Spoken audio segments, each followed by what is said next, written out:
Have you seen me dice bag? The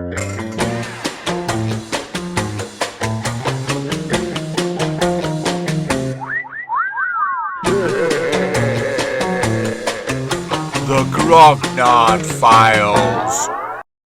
Hello, my name is Dirk the Dice, and this is the Grognard Files podcast, talking bobbins about tabletop RPGs from back in the day.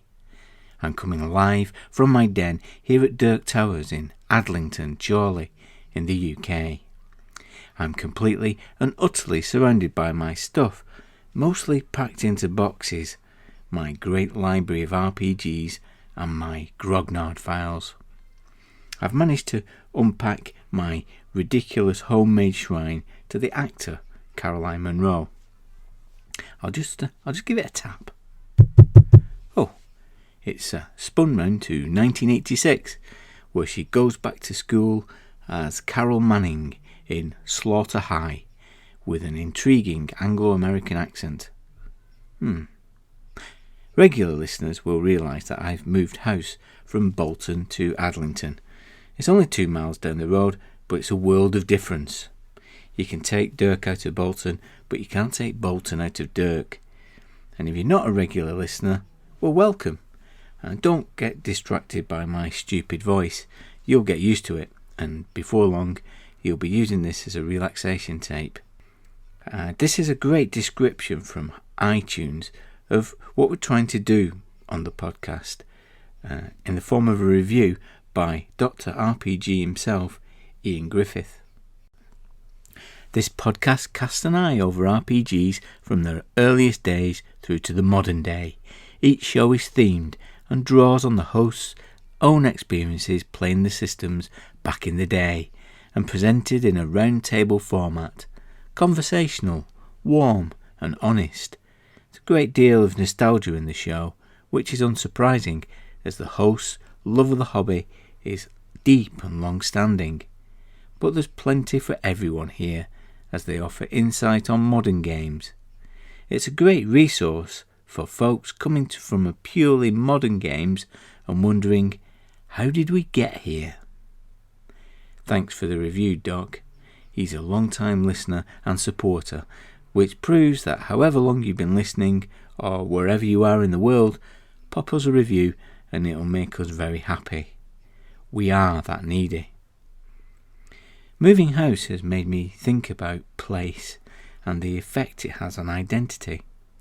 Psychogeography of place, how the physical world develops our routines and patterns of existence, and they shape who you are and your memories.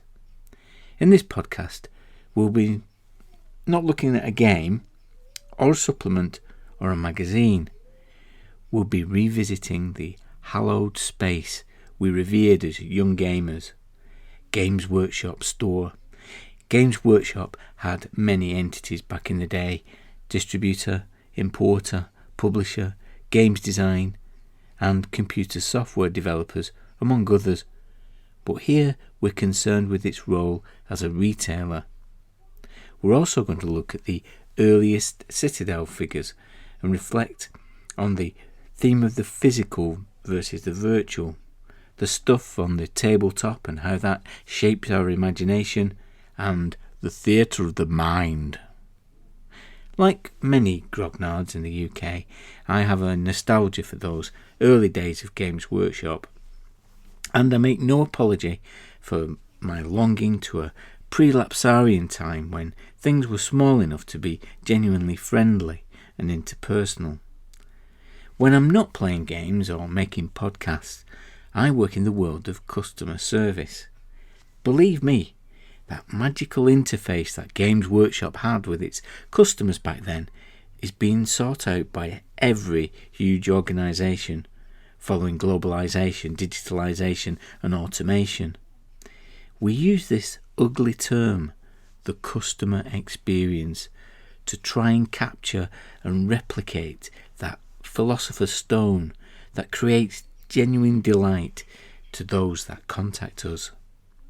Games Workshop turned lead into gold before they switched to plastic. Prior to the dramatic shift in their business model in the mid-80s, there was a genuine feeling that the stores were communicating to you at a personal, individual level. When they suddenly turned their backs on RPGs, in the words of Tony Soprano, they were dead to me. In this episode, I'll be giving an extremely potted history of Games Workshop before I'm joined by one of the alchemists that made the magic happen, Tim Olsen. Tim was the manager of the Dalling Road branch in Hammersmith, London. At the very beginning, Dalling Road was the epicentre of Games Workshop. It was where White Dwarf was edited from. At Daily Dwarf from Twitter has made a great 2-part contribution to how miniatures were covered in the magazine in those early days. Part 1 is included in here. I'm joined in the room of role-playing rambling by Blythy, and we once again talk about how we started in role-playing and how miniatures played their role in hooking us into the hobby. We have the usual reflections on how the continuity of these experiences have shaped how we play today. At the end, I have Patreons to thank for their generous role in keeping things going and details of what's coming in the second part of this episode. Okay, ramblers, let's get rambling. A very potted history. I met Tim Olsen, this episode's special guest, at one of the oldest pubs in Manchester, the Las Ogari. It's only a couple of miles away from the Curry Mile, so called because of the number of Indian restaurants located there, in the Rusholme district of Manchester, where Ian Livingstone first grew up. He met Steve Jackson at Altrincham Grammar School, where they shared a passion for board games such as chess and Monopoly, especially Monopoly. They also developed an interest in postal games of diplomacy and came into contact with Don Turnbull, who would later become the head honcho of TSR UK, as he was the editor of a diplomacy fanzine.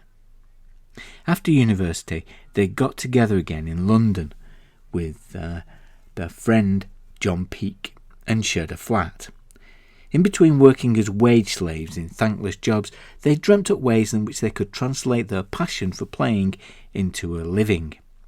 In 1975, Games Workshop was born as a mail-order company, so called because they sold boards for backgammon and Go and traditional games.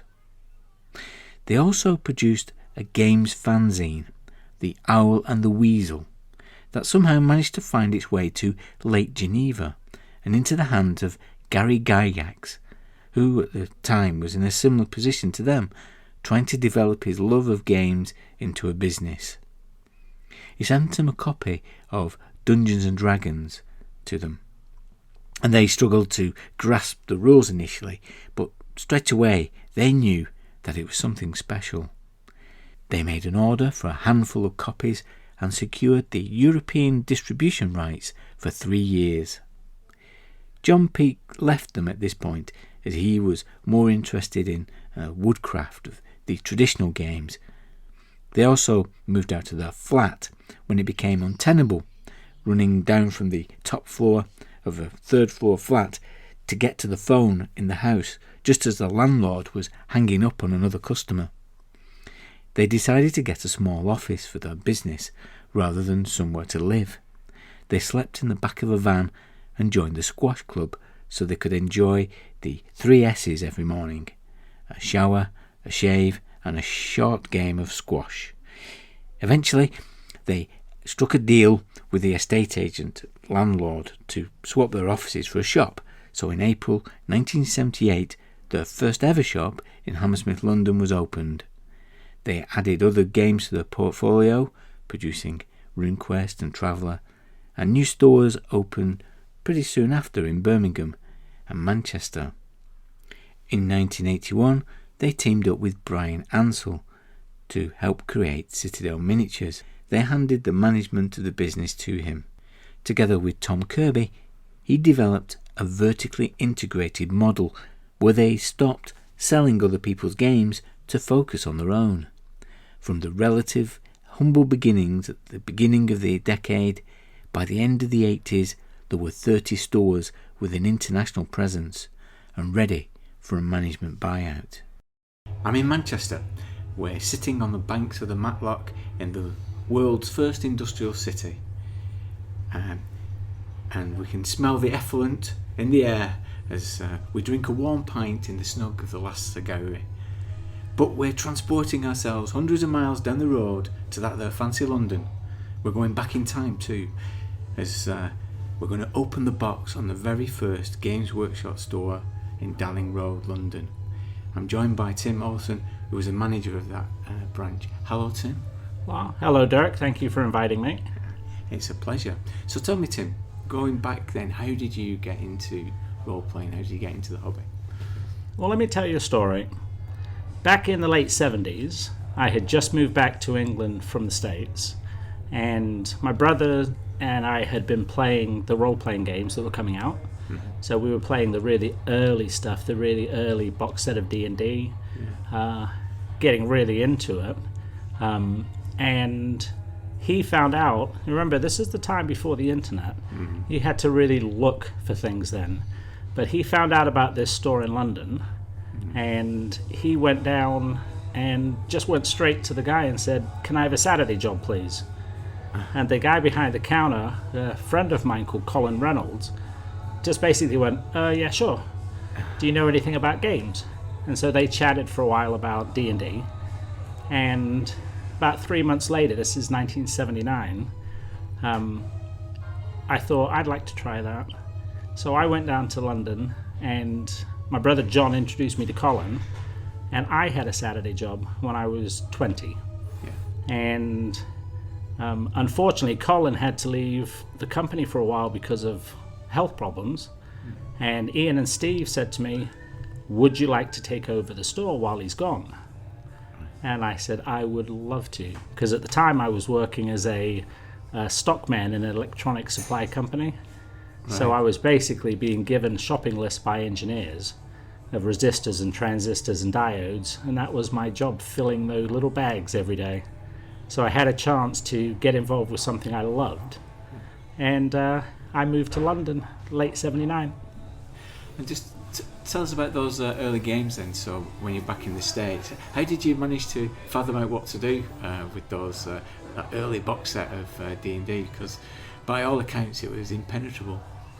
It was hard work, but I think what happened is we went to a game store in Maryland. I was living just outside Baltimore at the time, and the manager of that store, I think it was the Complete Strategist, he had gaming going on upstairs in his store, and he says, "Guys, you got to try this new game."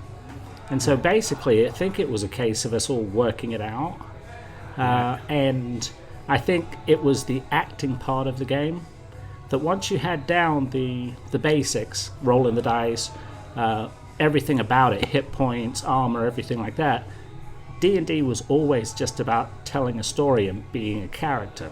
Yeah. So yeah, just absolutely loved it.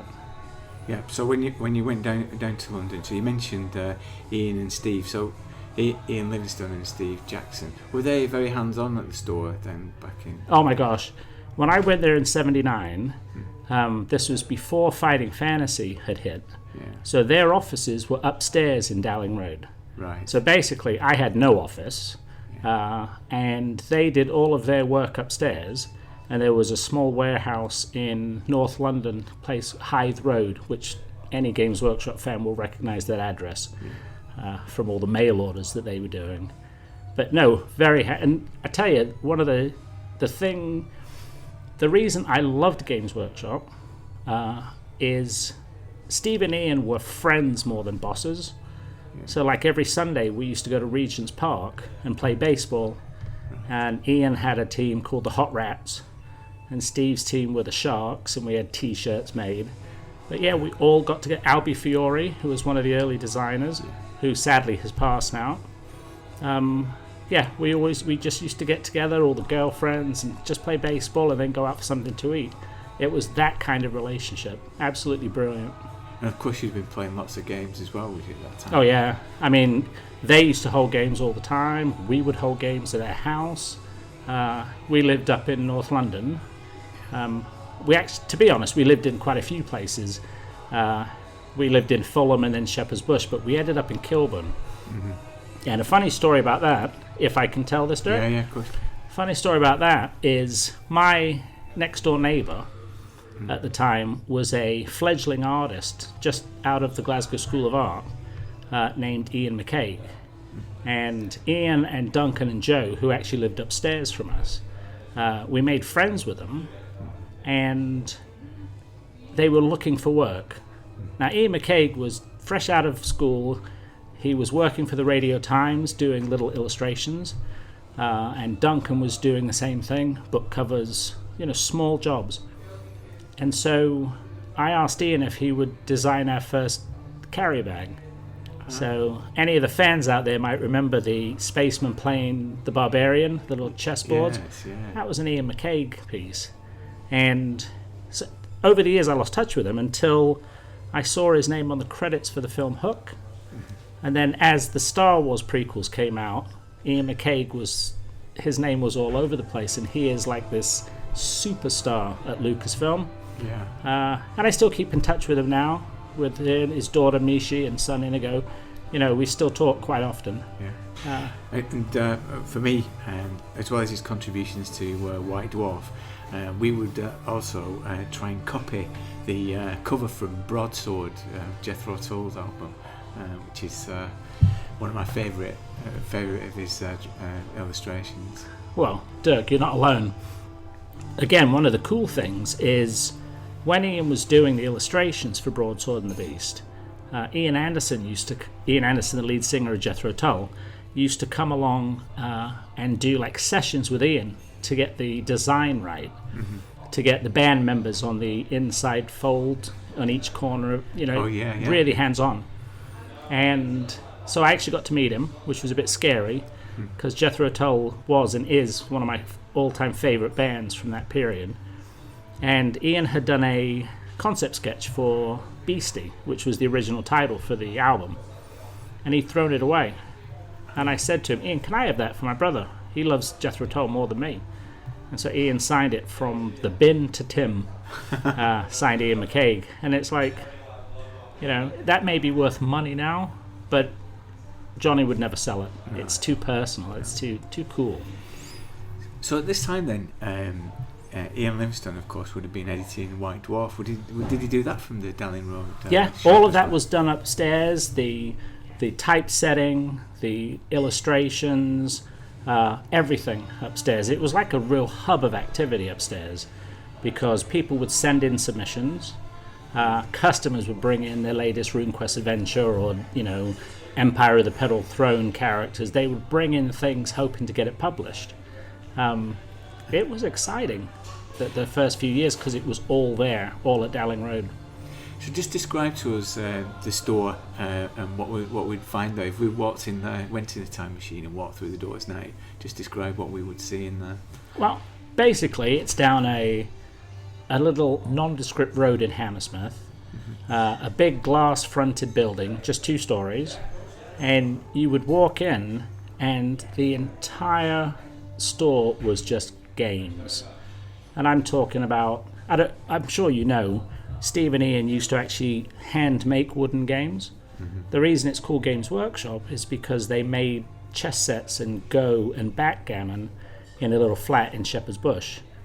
And it was just everywhere games. And then a massive glass cabinet filled with painted figures.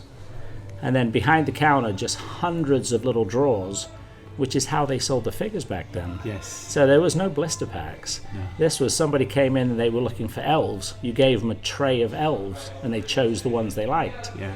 I remember in Manchester there was a glass cabinet and you had to take the code to the counter and ask for the code. Yeah. So was it a similar arrangement in...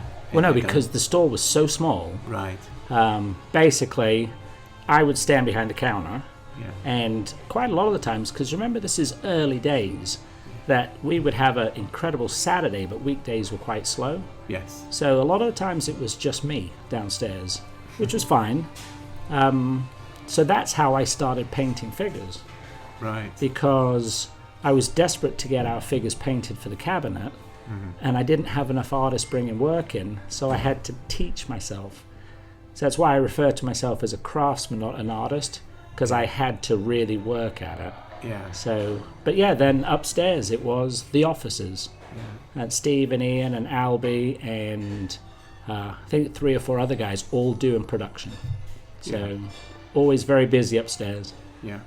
And some of those in this podcast, we're talking about some of those early sculpts that Citadel did. Are there any that you particularly remember painting back then? Yes, I think there's an issue of White Dwarf.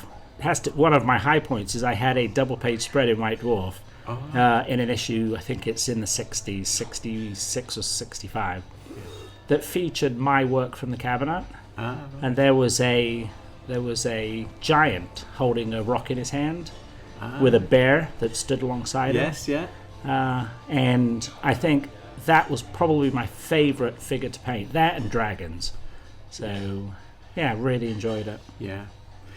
And some of my earliest ones, I remember the RuneQuest box sets of the miniatures. They were my favourite, and that's how I got into the Hobbit. Actually, I was drawn towards the figures, although we never use them now. But back then it was the the Brew were my favourite to paint. Yeah, I used to absolutely love that.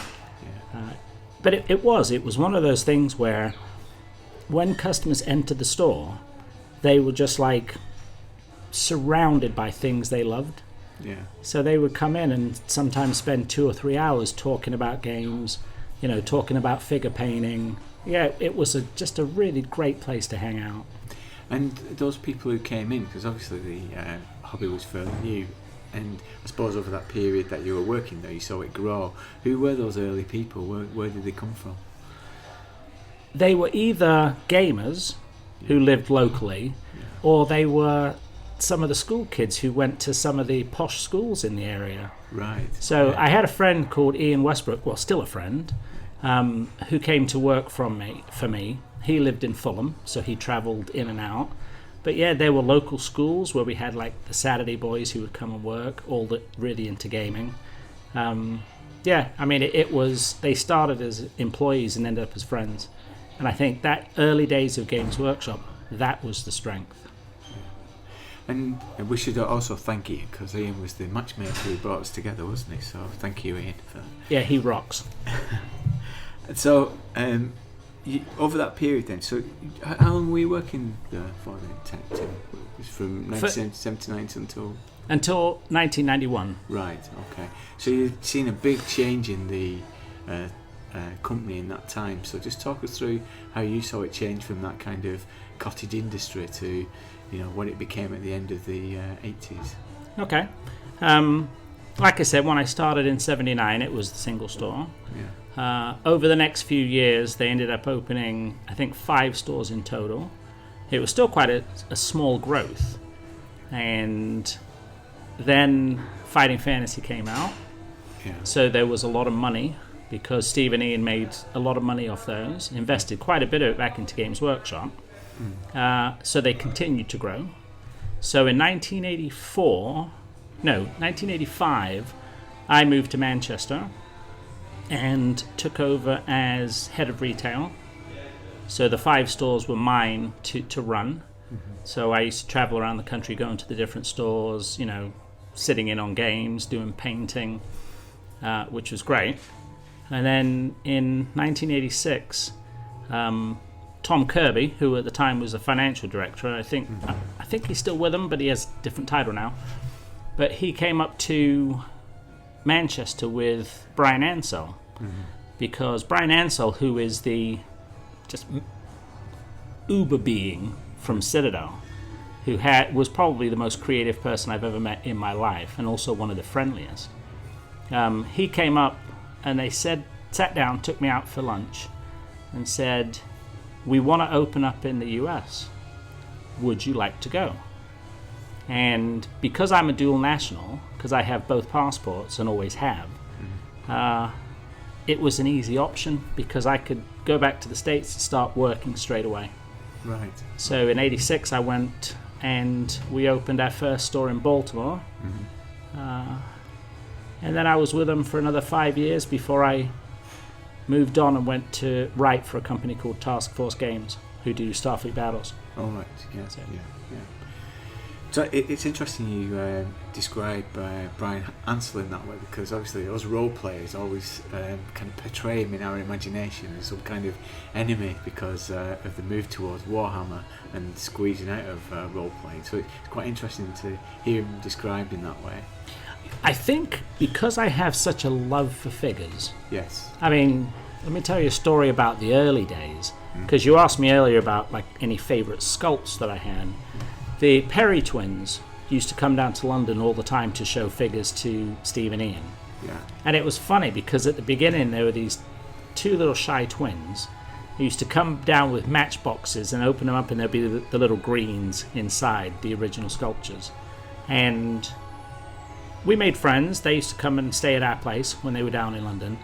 And my brother said to Alan, I think, he was following a comic in the States called Cerebus the Aardvark, right, yeah. which was one of these black and white comics that hit in the early 80s.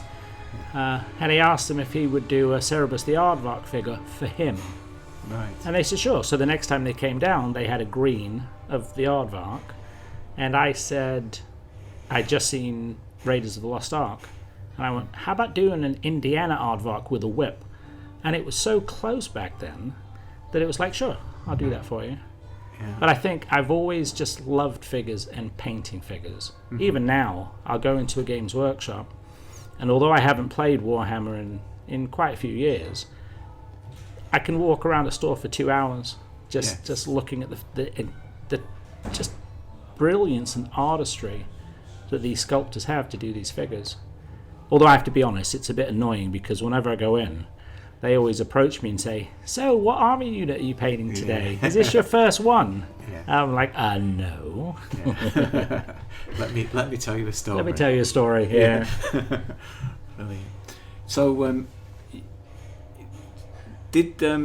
what was the point in when that change was made? So you said that you pinpointed the fighting fantasy things. Is that when the kind of editorial bit of Games Workshop moved out to Dalling Road? Well, they'd moved out a bit earlier. Yeah. Just because as Games Workshop grew, the warehouse grew, and it was too small at Dalling Road for the people they needed. So they moved out, early 80s. And I think the thing is, Fighting Fantasy took the world by storm.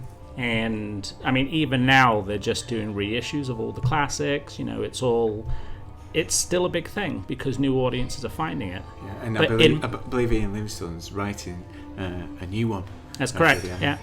And it is one of those. This is my memory of it, so it might not follow exactly what happened, but when Fighting Fantasy took over and was so large, and Steve and Ian began to kind of step back a bit, I think that's when Brian came in with his vision. And his vision was very different than Steve and Ian's because they were avid gamers. You know, in that Dalling Road store there were war games and board games and card games and role-playing games. After Brian Ansel came in, there were Games Workshop games. Right. So it was, and then Warhammer. And so then it became Warhammer everywhere with some other games on the lower shelves. So I think that's where they saw a real change in the early 80s. And I think that's the way I saw it. Yeah. So... Yeah. I think there's a bit of nostalgia around it as well, isn't it? Because I think it's that... It was that thing where there was an explosion of new things coming out all of the time, and then it moved to this kind of monoculturalism of Warhammer in the late 80s. So I think there was a bit of nostalgia to it. So when you moved on, Tim, what kind of things do you do now? Are you still gaming now? Well, I tell you, one of the reasons I left Games Workshop is because ever since I was a kid, I've always wanted to write. So I never wanted to be a writer. I just wanted to write. So in my school years, I wrote for the local newspapers. I lived in Berlin at the time, and I wrote for the Berlin Observer covering sports, anything to write and be published.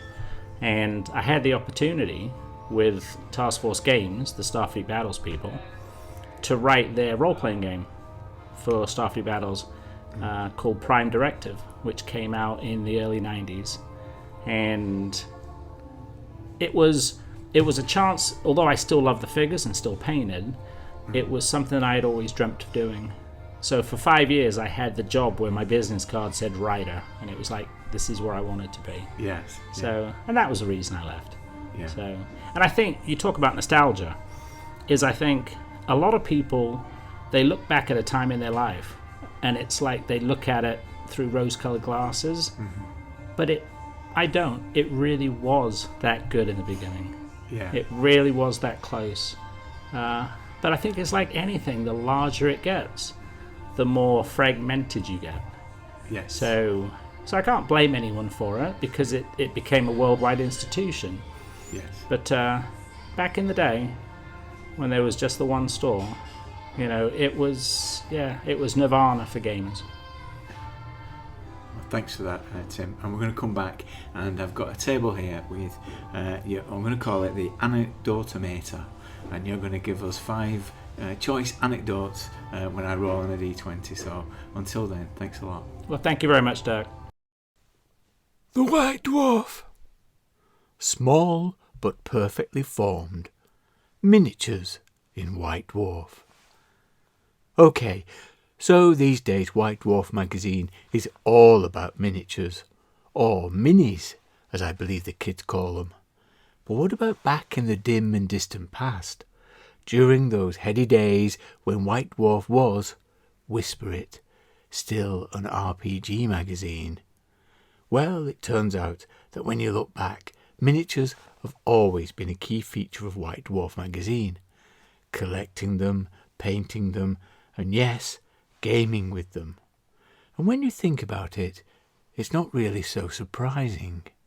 White Dwarf was launched as a response to the burgeoning newfound popularity of Dungeons and Dragons. And what was Dungeons and Dragons? Well, the answer was right there on the box. Rules for fantastic medieval war games, campaigns playable with paper and pencil and miniature figures. The evolution of role-playing games out of war games meant that there was always an association with miniatures. In the 1970s and 80s, whenever RPGs, and invariably it was D&D, were depicted in adverts, news articles, even the occasional TV spot, games always featured figures on the tabletop. Even now, the association remains a strong one. When the makers of the hit TV series Stranger Things needed a shorthand to portray young protagonists of the show as role players, they were shown playing D&D with miniatures, with a 1984 Demogorgon figure from Grenadier, no less. The rules for these early games were a confused mixture of theatre of the mind and miniature war game. My own initial experience with the Holmes Basic D&D rules was no exception. As I read those wonderful rules for the first time, I realised that this was a game you played in your head.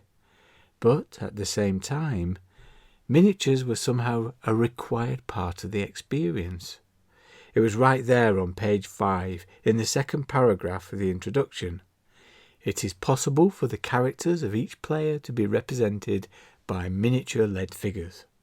Using them made the game more exciting and spectacular. But how exactly? There was no further mention of the figures in the rest of the book. Above all, though, these fantastical figures were just great things to have. I think they embodied the promise of RPGs, the chance to bring these adventurers and monsters thrillingly to life. But back to White Dwarf. Miniatures first appeared way back in issue 2, with Ian Livingstone reviewing the latest offerings. We're Rats to Wizards, from Asgard Miniatures, a UK company run by one Brian Ansell, a name we'll encounter several times more in our little history. Back in those early days, there was something of a Wild West feel, with many small figures companies vying for attention. As well as the aforementioned Asgard, there were also Archive Miniatures, Grenadier, Ralpartha and others, all producing figures. These were sometimes weird, spaced-out druids, drunken gnolls, sometimes wonderful, balrogs, evil wizards, and sometimes a little basic. Yes, Chunky Anvar, I'm looking at you. The Slaughter base wasn't even a twinkle in Brian Ansell's eye at this point. Figures were moulded from lead with incorporated bases, but they were obviously popular. In issue 7, White Dwarf introduced Molten Magic, a dedicated column rounding up all the new figure releases. And if that wasn't enough, for the more adventurous enthusiast, issue 8 featured the article Monster Modelling, with step-by-step instructions on how to build your very own carrion crawler. Adverts from all the miniatures companies were now a mainstay of the magazine. I remember being intrigued by Ralpartha's advert for the complete boxed games featuring their figures, with exciting names like Caverns Deep and Galactic Grenadiers. I have recently been told via Twitter that these games and the figures they contained were rather underwhelming. Another childhood desire shattered. Eventually, though, out of all of these early contenders in the fantasy figures market, one company emerged to overshadow the others. One company to rule them all. One company to find them. One company to bring them all, and in the darkness, well, Nottingham, bind them. The creation of Citadel Miniatures was first announced in a full-paged advertisement in White Dwarf issue 11. The new company, forged from a partnership between Games Workshop and Brian Ansell, would distribute Ralpartha Miniatures in the UK, but also produce their own lines of figures. Needless to say that these figures were heavily advertised in the magazine, and to be fair, they looked great. Indeed, from issue 17 onwards, Citadel got their own special regular page, nestled right next to the Ian Livingstone's editorial.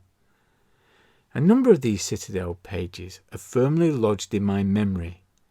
The dungeon map advert, a fearsome mini-dungeon with giant spiders, fierce ogres, and those drunken gnolls. The announcements of box sets of Traveller and RuneQuest figures. An advert for an endless, nightmarish zombie horde. Before long, even in those classic RPG days, Games Workshop, Citadel Miniatures and White Dwarf were all inextricably linked. From my own perspective, buying and collecting miniatures was exciting. As I said earlier, it seemed to be an integral part of the gaming experience. I bought many figures back in the day. I think that was partly down to my good old friendly local games shop. They had a glass display case at one end of the counter, packed with tempting miniatures, the gamer's equivalent of sweets at the supermarket checkout. These always caught my eye whilst waiting to pay for the latest supplement I persuaded my parents to get for me. "Mum, I really need the Queen of the Demon Web Pits. I need it!" And they were at pocket money prices. So, as well as that new module, I could also buy myself a doughty fighter or a scimitar-wielding hobgoblin to add to my collection, often after having first seen the figure in the news pages of White Dwarf. And as Citadel rose to prominence, I also bought some of their box sets. The RuneQuest Monsters set was a must-have. I've spoken before about the distinctiveness of Rugloranthian monsters, and this set contained some great sculpts. The trolls were ugly, the manticore fierce, the duck oddly tragic, the jackal bear spindly and threatening. Many a RuneQuest game was enhanced by just having these guys around the tabletop to add atmosphere. I was never really convinced by the brew though. Difficult to achieve in a 25mm, I suppose, but they never looked very pestilential. To me, they were just too healthy and, well, fluffy. The box sets of Traveller figures looked very exciting the first time I saw them advertised. The box art featured a number of far future hipster adventurers standing around looking cool. At least that's how they seemed in the early 80s, and the array of models sounded impressive. I'm pleased to say that they didn't disappoint. Of the 5 sets produced, I bought the Adventurers and the Citizens boxes. I remember that overall they packed an amazing level of detail into those 15mm figures. All the good stuff you'd expect to see in Traveller miniatures. Vac suits, survival dress, a wide range of weaponry, noble adventurers, low-life citizens were all present and correct. And of course, the Citizens box set included the android female companion. Her charms in 15mm were presumably just small enough not to catch my parents' disapproval. The other Citadel box set I had was the speciality set, the Dwarf King's Court, Dwarven royalty and their retinue, along with Cyril the Bear and Corbett Shortstuff, the Gnome Jester. All great models. I've got a bit of a soft spot for dwarves, me. Although I don't remember ever using them in a game. A bit of trivia. UK listeners of a certain vintage may remember the offbeat TV art show south of Watford from the 1980s, particularly the episode where comedian Ben Elton investigates role-playing games. The sight of Ben waving around the KSE and RuneQuest box is one of the more incongruous images of that decade. Anyway, Ben joins a game of D&D with Ian Livingstone, Steve Jackson and Albie Foray and plays a female dwarf. This being the 80s, they play with miniatures, and Ben's character is represented by Queen Hazabel Dragonsmiter herself from the Dwarf King's Court. It's available on YouTube. Rounding off the box sets I've loved and lost are 2 from Grenadier, the AD&D Monsters set and the Dragon's Lair. The Monsters set was a rather eclectic selection of variable quality. The goblins were rather underwhelming, but the Type 6 demon was great, as was the Yeti. No horns, you'll note. The ochre jelly, though, was basically just a big fat splat of lead. The Dragon's Lair promised much to my teenage mind. My very own Smaug atop its treasure hoard. Only one problem. This was a big lead model that required assembly. And try as I might, despite my many attempts and lots of tubes of araldite, he never held together for very long. It's difficult to live up to your reputation as the last great fire drake of the age and strike terror into the hearts of adventurers when your wings keep falling off. Anyway, White Dwarf. One thing that really strikes you when you look back at the adverts and features on miniatures in those early issues is that the details of the figures can be difficult to make out. There were clearly problems with photographing lead figures, so much so that sometimes drawings of figures were used in preference to actual photographs. What the figures in White Dwarf really needed was a splash of colour. Figure painting tips in White Dwarf also go way back, starting with the saucily titled Colouring Conan's Trues in issue 3. But the first article I remember that introduced techniques like washes and dry brushing was The Magic Brush by Sean Fuller. It ran across issues 17 and 18 although I first encountered it in the Best of White Dwarf Articles compilation. And to my teenage self, it was all a bit daunting, if I'm honest. Picking out features on a 25mm figure, like robe cuffs and sword bindings between the figure's lips, for heaven's sake, with a black outline, just seemed impossibly difficult. And as for picking out the pupils in their eyes, well, I tried, I really did. There were a few tins of Umbral lying about in the house, so after dutifully reading the magic brush a couple of times, I slapped on some paint in my figures. But the results of my meagre painting skills were underwhelming, and in trying to pick out their pupils, I seemed to turn each miniature into a boss-eyed zombie. I just didn't have the temperament or the patience for figure painting, or any discernible artistic talent. In the end, I think my most accomplished paint job was that damn ochre jelly. Open box! Open Box is part of the show where we look back so we can look forward. I'm here in the room of role-playing rambling with my esteemed co-host Blythy. Hello, Blythy. Hello, Dirk. Now what I've got these special rose-tinted glasses for you to wear. I'm going to put them on as well. There you go. How does that look?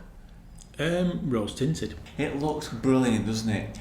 A land of milk and honey. Yes, the past. The past, the glorious past. I don't like honey and I'm a bit lactose intolerant. So what we do in this section of the show, we look back on our origins and consider what impact it had and understand how it shaped the way that we play today. So this time we're going to look at Games Workshop and Citadel miniatures in particular.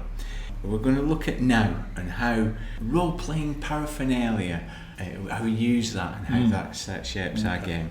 The tabletop clutter and setting things out on the table compared with theatre of the mind. Theatre of the mind. Theatre of the mind, yes.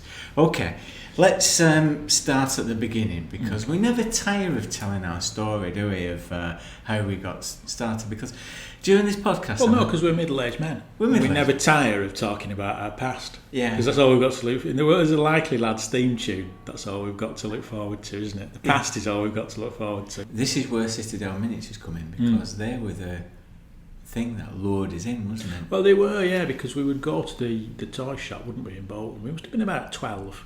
We were about 12, I think. Citadel miniatures were on sale there, weren't they? Yeah. And at first they were slightly puzzling things. They were quite attractive, weren't they? We were attracted to them because they were odd little metal miniatures of goblins and what have you, and also of things we didn't understand. I think the first Citadel miniature I bought was called Advancing Salamander. Advancing Salamander.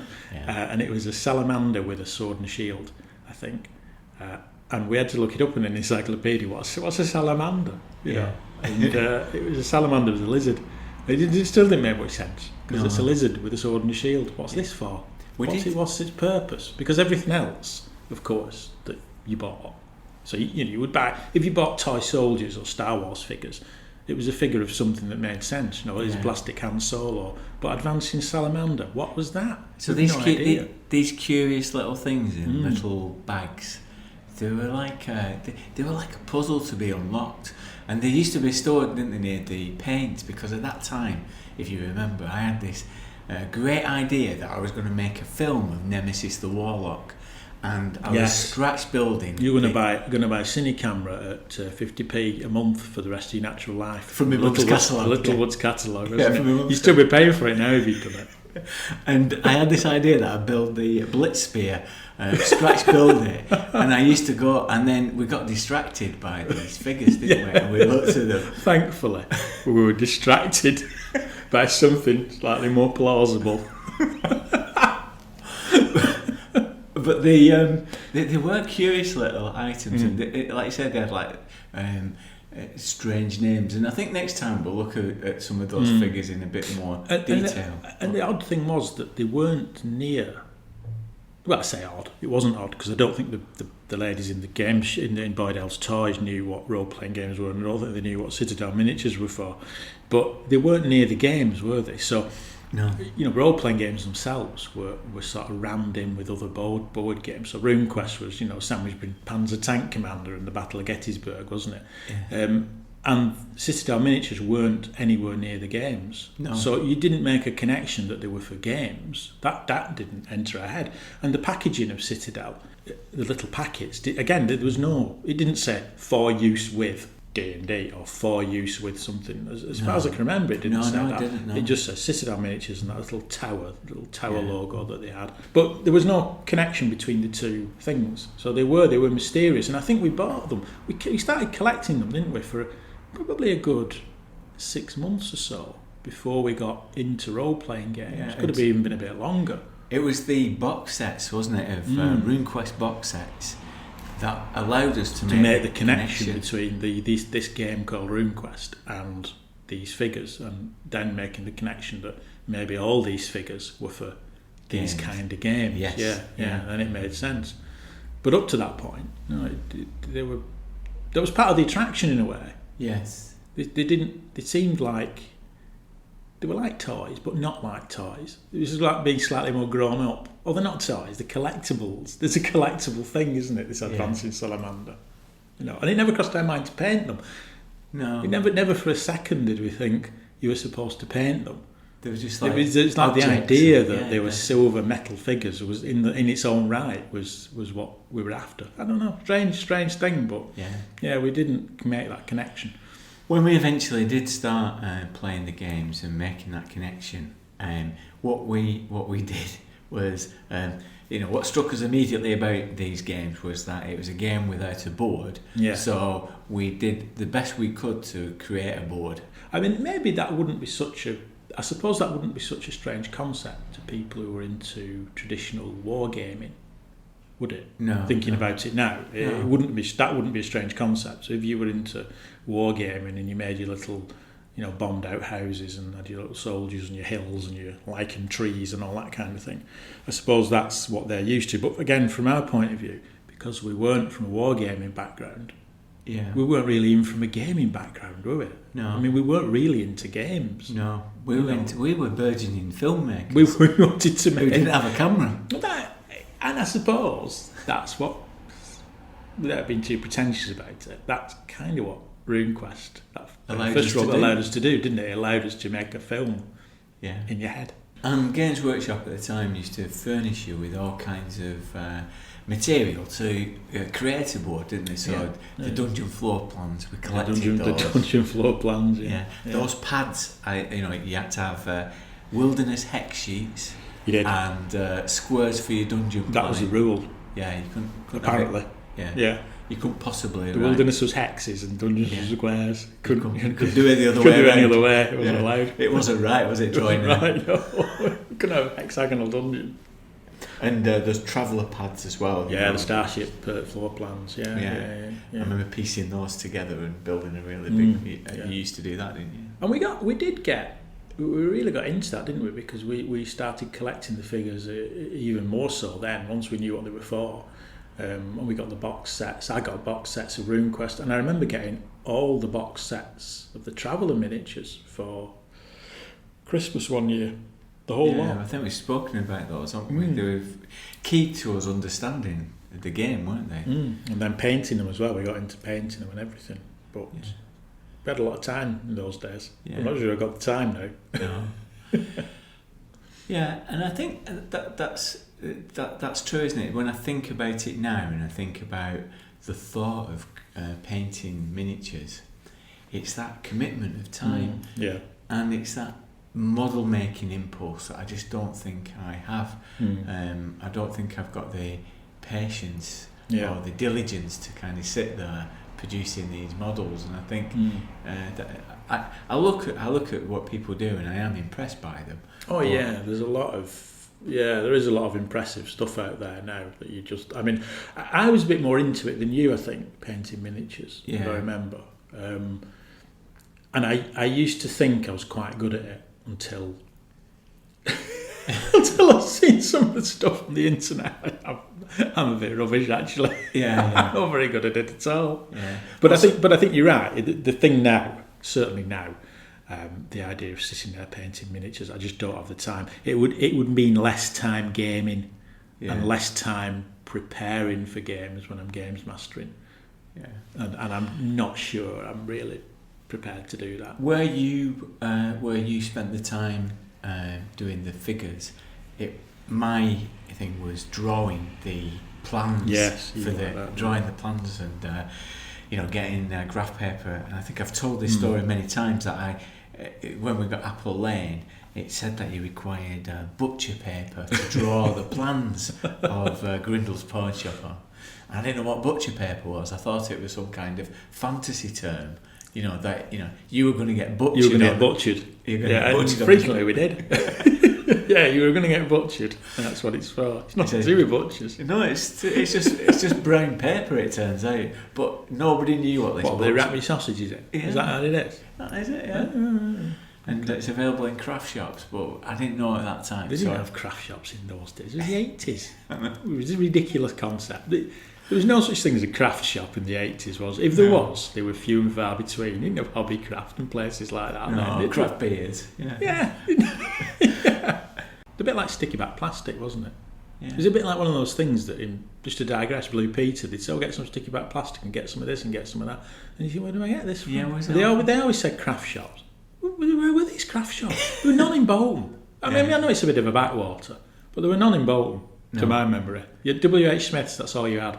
And you'd ask them, they'd look at you like you were insane if you asked for sticky back plastic. Yeah. Like you were mad. Or another one been in, wants to build Tracy Island and Blue Peter.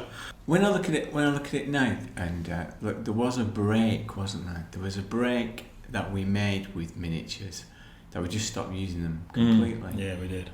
But what point was that? When do you think it was? Well, I think there were two things that stopped us using miniatures, as I remember. I think one thing that was quite instrumental is Call of Cthulhu. Because when Call of Cthulhu I think there were a range of miniatures, but they were difficult to get hold of, and they weren't particularly extensive. So I think there was adventure, some investigators, that kind of thing. But you couldn't get miniatures for all the monsters and all that kind of stuff.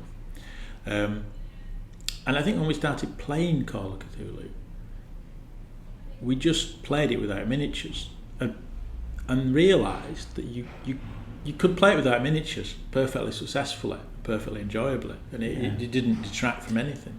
Yeah. I think that had something to do with it. So I think Call of Cthulhu was instrumental.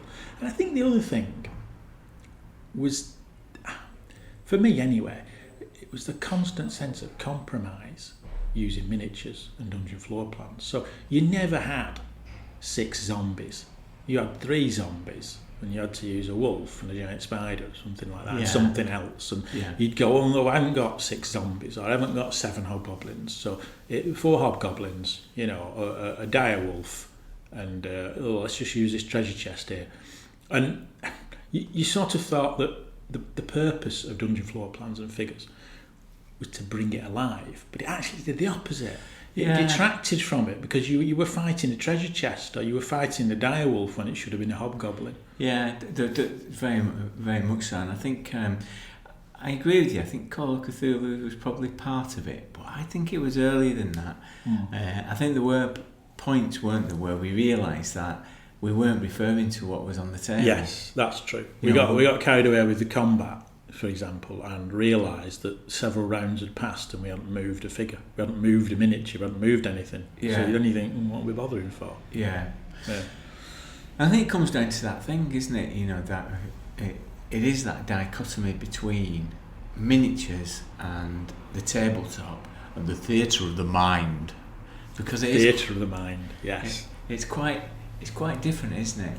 But I think you're right. There is all that thing with substitution. So, you're always making compromises, It's like when you used to cut the dungeon floor plans and you were making a commitment. Yeah. Right, I'm going to get my scissors. That's true, yeah. You would buy dungeon floor plans and you'd open the box and you'd think, right, okay, these floor plans need cutting into shapes. Now, do I on the one hand, wait and cut the specific shape for the specific dungeon. But then I might not be able to use that again. Or do I cut them into random, fairly useful shapes that are, big room, little room, very little room, medium-sized room, long corridor, short corridor, very short corridor, that kind of thing. And I remember doing that and thinking, right, okay, I've got a good array of rooms here. Yeah. But then, ironically, when we played, I would think, I haven't got a room that's quite the right size here. That's too big. That's too big, but I don't want to cut it in half because that's a bit too small. And well, it's a bit like this. And again, it was that compromise of this thing's supposed to bring it alive, and yet everything on the table in front of you is actually not quite how you want it to be. Quite how you want it to be. Yeah. And I think we got used to it, and particularly as we've returned to the game and we've been playing as adults and playing all this, is that thing, isn't it, where you do the description of the worm, you can hear the bellow down the corridors and the sulphurous stench coming up the corridor as you're kind of approaching, and its horrific roar, and you can see its scales ripple, and you put a baboon figure on the table. Put a baboon on, giant snake. But it's not a giant snake, it's got wings and everything, it's like a wyvern. Use giant snake. It's about right.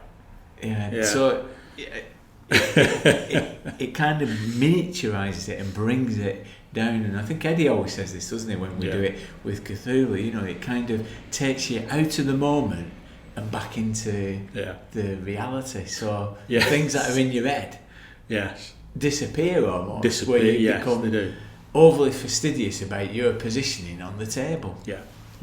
And whilst we've started playing on Roll20, haven't we? And that has tokens and maps, and there are pluses to having miniatures and maps and things, because things like range and movement start to play a part. So if you're at some distance from an opponent, then you do have to use the movement rates and say, right, well, it's going to take 2 rounds to get to, and that kind of thing. But on the other hand, there's something to be said, isn't there, for that sense of tension that, compare the two instances. On the one hand, saying, there's this monster, there's this, again, this is a direwolf or something, snarling, slavering direwolf comes charging towards you, it's going to be on you in 1 round, what are you going to do? You only got 1 round, what are you going to do? That kind of tension. And using figures where you go, here's the slavering, snarling direwolf. Now its movement rate is 40. Now it's running, that's 80. So that's 8 squares, and you're going to have 2.5. Right. And it immediately slows everything down. Now there's an argument for using miniatures, because you could say that's fairer, because it accounts for people's position, it accounts as for people's movement. As a rules lawyer, I would, which apparently I am. You could say that's a better way to do it, it's a fair way to do it. But from a dramatic point of view, then talking about it, describing it, has more pace, it has more action, it has more of a sense of drama about it. And I think we found that, and that's why we drifted away from miniatures. Yeah, but isn't it having a peculiar effect on us playing Stone King's Thunder on Roll20? Because this is a virtual tabletop, a virtual space. And whether it's because of D&D 5th edition's tactical rules and combat rules, whether it just seems to work really well. Yeah. And I don't know, you probably did notice that when we played Mithras at Convergence, and we played the Luther Arkwright game, I created counters to show where they... And I've not done that for years. Years. No. And I think it is from that thing of using Roll20, because I've been aware that it affects your tactical decisions when you're following the rules of movement. Yes. It's range and movement, isn't it? And position. So if you're a magic user with a spell of 120 foot range, you sort of think, right, well, Mr. Direwolf, you can't get to me for 2 rounds, and that means you're going to get 2 magic missiles in your chops before you get to me. Whereas the other option where the games master's been more fluid about it, you're a slight disadvantage, aren't you? Arguably. Yeah, and I found that because I've been able to protect my low-level magic user by just staying out of trouble and slinging stuff from a distance. Whereas if we were doing the talking theatre of the mind, you'd get away with, as a dungeon master, having stuff near me. Yes. But another factor that we don't often consider is that when we played back in the day, it was often me, you and Eddie. So it's one games master and 2 players. And I think if you have one games master, 2 players, it's easy. It was often, one monster, 2 monsters, not much going on in terms of movement and range. Whereas on Storm Kings, there were 6 players. Now, the more players you have, I would say the more of an inclination there is to have miniatures and counters and things, because you lose track of where the hell people are. Yes. So that's a factor that we found it very easy to go down that the theatre of the mind. Yeah. Theatre of the mind. Yeah. Which I prefer the theatre of the mind, because just like you saying it. Yeah. But we went down that road and found that easier because we had relatively few players. I mean, there were some games, let's face it, some Call of Cthulhu games, some RuneQuest games in the mid to late 80s where it was one-on-one, wasn't it? So again, you've not got that problem of 6 brew, a couple of ogres, some trollkin, a big combat, where in a big combat you might think, well, actually I need to know where everybody is. We all need to know where we are. We didn't have that problem because we just didn't have the players, and I think that was a factor as well. Yeah. Now we mentioned our little backwater, I think you referred to as our hometown. Backwater, yeah, I did, didn't I? It's because they didn't have any craft shops. Yeah. But then did anywhere? I don't know. I'm saying it's a backwater because it didn't have craft shops. Seems a harsh judgment to make, really, doesn't it? But when it came to the serious stuff, a bit later, our weekly pilgrimage to Manchester to go to Games Workshop was very important. The Metropolis. But they didn't have craft shops either. I don't remember. Just as point of order, I don't remember craft shops in Manchester either. So there you go. You could arguably say that Games Workshop eventually turned into a craft shop. You could, couldn't you? Did they sell sticky pack plastic? Probably. Did they? No, they don't. But at that time when we got into buying games and buying figures on a regular basis, we would make that pilgrimage, and it was a very special place to us, Games Workshop, because you felt like, even though we were on our own, that you're actually among people who shared your kind of common ground. Yeah. Well, you were in half the shop, weren't you? Yes, because half the shop. So on the right, as you walked in on the right, that would be the role playing game section. So there'd be shelves and shelves of role playing. On the left, it would be Trivial Pursuit and jigsaws. Yeah, like a Rubik's Cube and that kind of thing. Yeah. Did you ever venture onto the left? No, I don't think I ever wandered into that left hand back of the shop. I never went. I didn't want to be seen there. No. I didn't want to be seen there because I wanted to. But I was an RPG gamer. I was a proper gamer, and the other half of the shop, you would see people walk in. They would be drawn to one side or the other. So you get some people walking in, some old lady who wants to buy a new jigsaw. And you go in and look at the right, and think, what? You could see it in the right. What the hell's that? What are all this weird stuff? And they drift over to the left hand side to look at the jigsaw. I did once go onto the left hand side I flirted with the idea of getting a Frank Frazetta jigsaw. I never liked jigsaws. 70% of psychopaths and serial killers do jigsaws. Did you know that? Is that right? No, that's not true, but it's very believable, isn't it? You believed it. You instinctively believed that. And that says a lot about jigsaws. I think it says a lot about me. Possibly. I think I also got, because they got into computer games, didn't they? And I bought Manic Miner, I think, from there. And they had a glass case at the back where they would have painted lead figures, and you'd have to quote the number, and they would get them out of drawers at the back and bring them. Well, it became I think it was that thing. We were teenagers. We were like 13, 14, 15, and I suppose it was our our kind of subculture, wasn't it? Yeah. No, we weren't goths or mods or whatever else was. We were gamers, and we'd go in and hang around a bit and say, right, we've made the pilgrimage, and we've flicked through, even if we didn't buy anything. I mean, often we would buy just a miniature because they were the cheapest thing going. You'd flick through a few supplements, look, knowing, stroke your chin, oh, well, this looks interesting, blah, blah, blah, and then wander out. But I never went into the left-hand bit of the shop. I might have done once. Yeah. Got uncomfortable. Yeah. You know.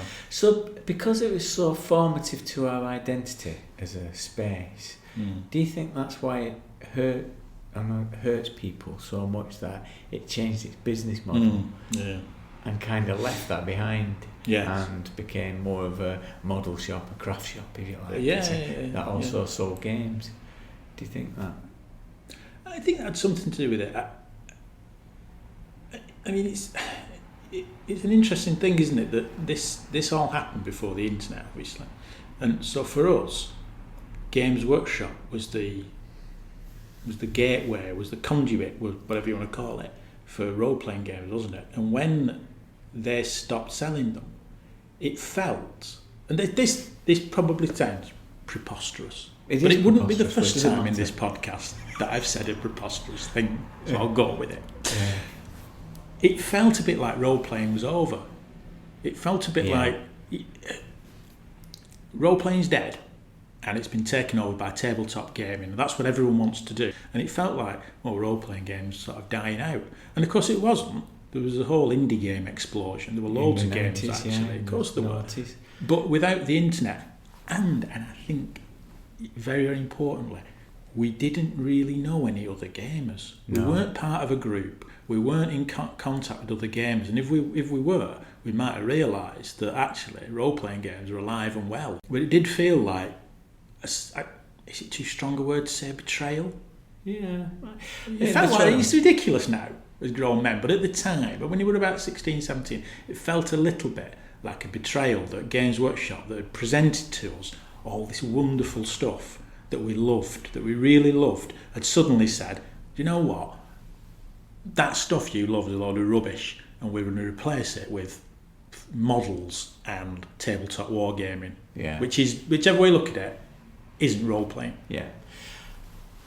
I think I'm not sure whether it was them or us, because I think it's more to do with us than them, to be fair. And that's what I'm saying. I'm just saying how it felt at the time. I'm not saying it's legitimate. I was thinking of Alan Partridge when he says about the Irish potato famine.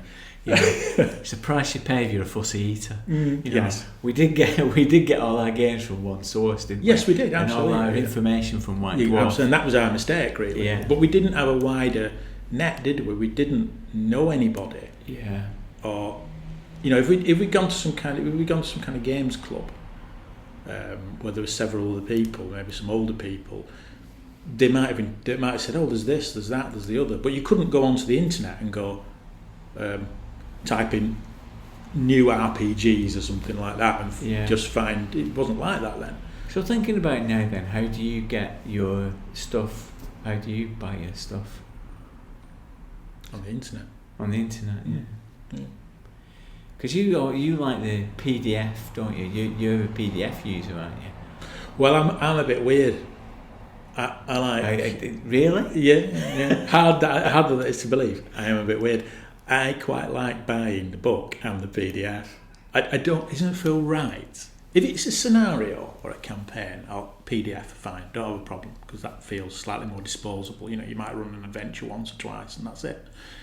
But when it's a core rule book or a core supplement, I like having the PDF because they're quite easy to use and they've got indexing and sometimes it's easy to bring the laptop. So like Numenera games, I'll bring the laptop, won't I?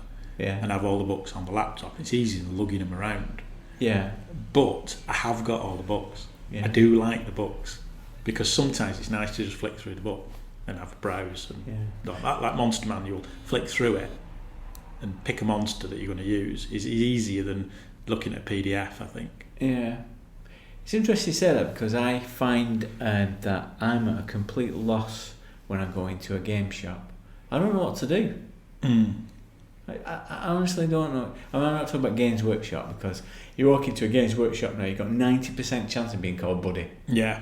We did once walk into Games Workshop. Do you remember when we were 40? Yeah. My 40th birthday. Oh, yeah. We went in there, we had a game of Warhammer. We walked in and said, go on then. Yeah. Go on. I'm not your buddy. I'm not your buddy, and I'm not bitter, and I don't feel a sense of betrayal anymore, because I've actually grown up. So I'm finally 40 and I've got a sense of perspective. Yeah. Almost. But and the guy in there, we had a game of Warhammer 40,000. And do you know what? We quite enjoyed it. It was alright, actually. Enjoyed it. Take it back. Yeah. But even if I go into, Fanboy 3 or Travelling Man, and I see all those spines there, I'm not sure what to do. Yes. I don't know what to do. I don't know what I'm looking at. I don't know what I'm looking for. Yeah. Is that internet experience of purchasing things has spoilt the serendipitousness of finding something new and unusual, because everything there just looks like everything everywhere. I know what you mean, yeah. I just don't know what to do. I don't know what to do, and it's that thing where you flick through it and go, oh yeah. Well, I know what you mean. It's true that, because I was in Travelling Man the other week in Manchester, and I popped in, and I did do the same thing, guys. Where I popped in just to make my presence known, and stood around the role playing game as if some badge of honour. Look at me, I'm a gamer. Yeah. No one's looking at, no one gives a toss. Yeah. But I did that. I looked at some things, and thought, oh, well, I've got those things. Then I looked at some other stuff, but it was stuff I knew about anyway. So I think that what was it? Some D&D stuff was there. Is it the Yawning Portal, the new one? Yeah, the new one. I looked, I thought, but I know about that, and I know what it is. But I picked it up and flicked through it, even though I know what it is. And then there was all the other stuff that I didn't know what it was, that I just looked at and thought, I don't know what that is. Yeah. And I'm not sure I want to. Yeah. And then I left. But I do think it's good that you can see that the new generation of gamers are using game shops as their space, aren't they? Yes, so you see Magic the Gathering players and other players kind of claiming the space, and you can see that that's going to they have that relationship that we had back in the day. Yeah. But I know what you mean. It's But then I take the view that I'm not sure I want that many role-playing games in my life. I like to get a role-playing game and bleed it dry. But I feel that I'm at that cusp at the moment of wanting something new. And interestingly, I'm kind of filling that gap and that urge by buying paraphernalia. So I keep buying those all rolled up dice bags to kind of satisfy the urge of getting something, because I really like them. Because you can put your dice in them, you can put your pens in them, and all your stuff. And product placement, man. Yeah, it is. But I really love them. I should balance it by saying product placement. Eddie always says, "Why don't you just a glorified pencil case? Why don't you get a pencil case from Asda?" But that's not the point, is it? Other supermarkets are available. Yeah. Whereas there's only one wall rolled up. Absolutely. Yeah, there's only one all rolled up. So I'm kind of. It is that thing of you want to get stuff, don't you? And it is that thing of no matter what you say, it's kind of asserting your presence in the hobby by getting stuff, isn't it? Well, it's like when I went to Dragonmeet, I bought some new dice. I don't need any more dice. I really don't need any more dice. But I can assure you, I will buy some. Yeah. In Travelling Man the other week, I did look at the dice. I always look at the dice and go, they're a nice colour. Like them. So you feel this urge to satisfy something within you. Yeah, it's like a consumerist thing, isn't it? Yeah. And it was all embedded by Games Workshop back when we were brainwashed buying stuff. And that muscle memory keeps coming in. It does. Every time I try to get must buy new dice. Must buy this supplement I'll never use. Every time I try to get out, they keep pulling me back in. Pull you back in. Yeah. You've got a lot to answer for here, Livingstone.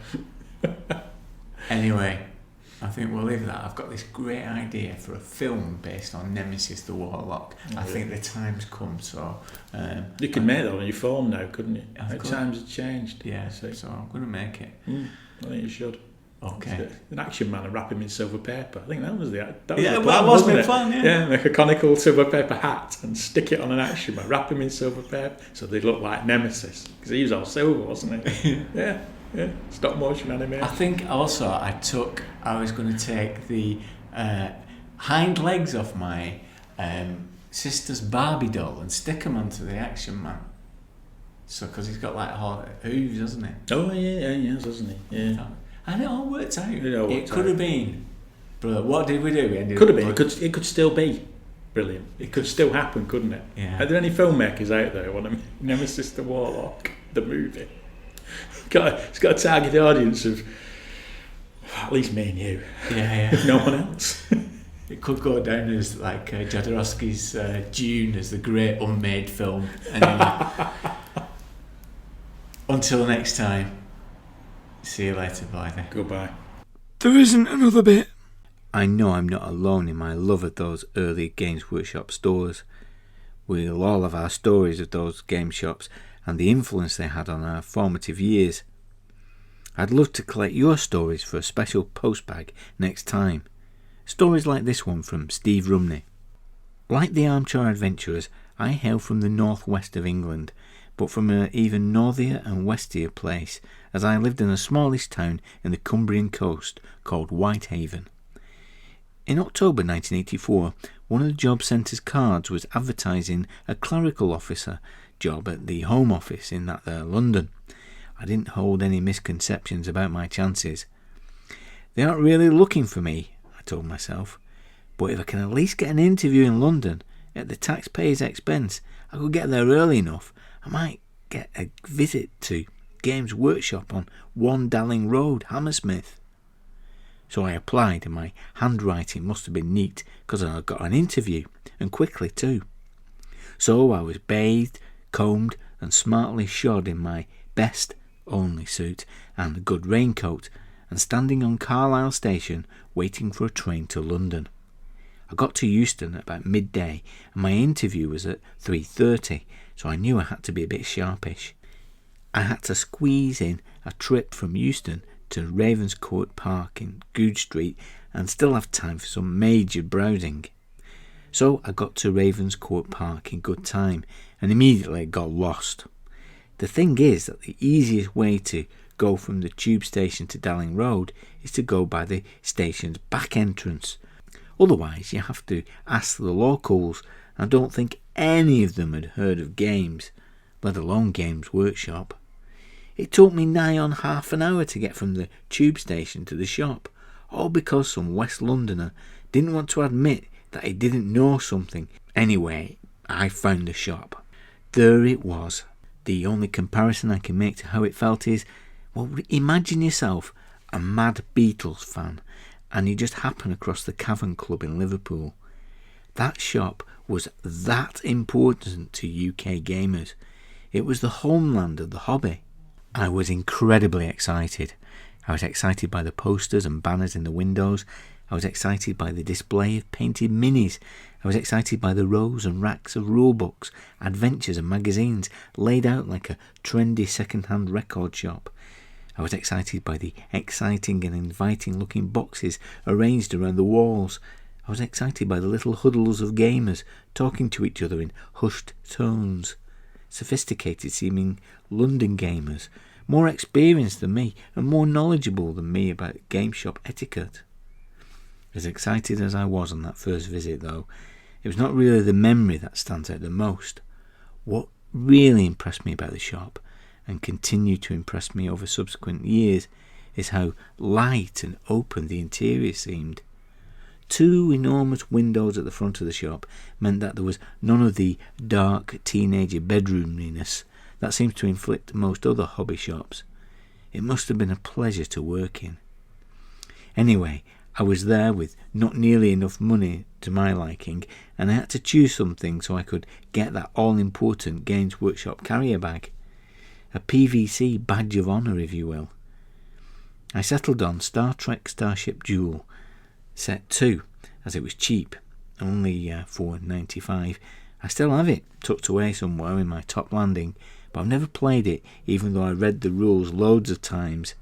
The trip back to Whitehaven from London was about 5 hours long. I always thanked or blamed gaming for getting me the Home Office job. The interview had gone okay. I didn't drool down myself, nor had I felt that impressive.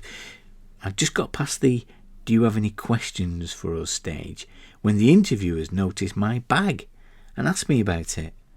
Well, the floodgates opened, and I went on at length about freeform narrative and simulationist versus narrative gaming and so on and so on. It either impressed them into giving me the job or terrified them into ensuring that I'd be never given high office. I'm happy with both. That's a great story, Steve. Thank you. Let me have yours at all the usual places. I'm most active on Twitter, where I'm at the Grognard File. Alternatively, comment on the site thegrognardfiles.com or email me at dirkthedice@gmail.com. Next time, there's more from Tim Olsen as he faces my Anecdotometer. The second part of At Daily Dwarf looks at tabletop heroes and heavy metal in White Dwarf. And I join Blythy to look at those figures that we had in the early days. Also, Hobgoblin Orange from Twitter provides us with a potted history of Citadel. It was Hobgoblin Orange that suggested that we looked at early Citadel in the first place. The next Patreon goal is for us to look at a game suggested by Patreons.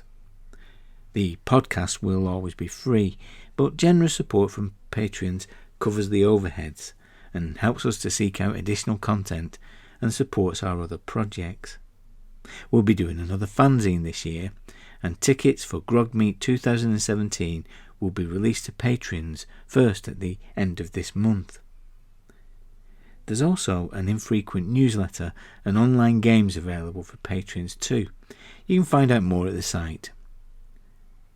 I've got some new $5 patrons to thank. So let me start. I'm going to give a roll on this table that's filled with some vintage Citadel miniatures. So let me roll on this. This is for T-Dub. Thanks, T-Dub. Okay, FTG 14. Norman the Knoll. Also known as Gilbert the Goblin. Okay, enjoy that, T-Dub. Okay, Rainer Dobbelman. Thanks, Rainer. Here's yours. You've got FTO 14. Ogren Foulbreath, Orc Champion. Okay, let me do the next one. And this is for John Reinhard Hosfeg. Thanks, John. You've got FA36, Singing Bard with an Enchanted Lute. Okay, next up, FTG10, Two Drunken Gnolls. That's Neil Benson and Tom Gaffrey.